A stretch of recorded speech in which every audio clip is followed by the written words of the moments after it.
সেই সুযোগ তিনি প্রতিষ্ঠা করবার সুযোগ চেষ্টা করছেন। আমরা বলতে চাই, এই ধরনের যদি কোনো মনোবাসনা আপনার থাকে তাহলে অবিলম্বে সেই মনোবাসনা ত্যাগ করেন। আমরা যেমন স্বাধীনতার বিরুদ্ধে লড়াই করেছি, আমরা সাম্রাজ্যবাদের বিরুদ্ধে আমাদের দীর্ঘ লড়াই ইতিহাস রয়েছে। আপনি সাম্রাজ্যবাদী শক্তির সাথে কথা বলে আবার আমাদের ছাত্র সমাজ বাংলার পৌর সমাজ বলে যাবে না। আজকে অবিলম্বে আমরা এই সমাবেশ থেকে ব্যাংক স্বরাষ্ট্র উপদেষ্টার অবসরের দাবি করছি। একই সাথে এই উত্তরবঙ্গের সরকার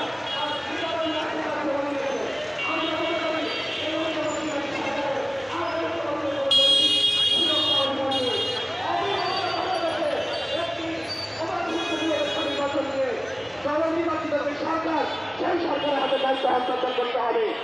এছাড়া অন্যথায় কোনো পথ নেই। বাংলাদেশকে আপনারা যদি গৃহযুদ্ধের দিকে ঠেলে দিতে চান, তাহলে মনে রাখবেন আওয়ামী লীগের আমরা ক্ষমতা থেকে বিতরণ করেছি, আপনাদের আমরা ক্ষমতা থেকে ছেড়ে ফেলে দেবো।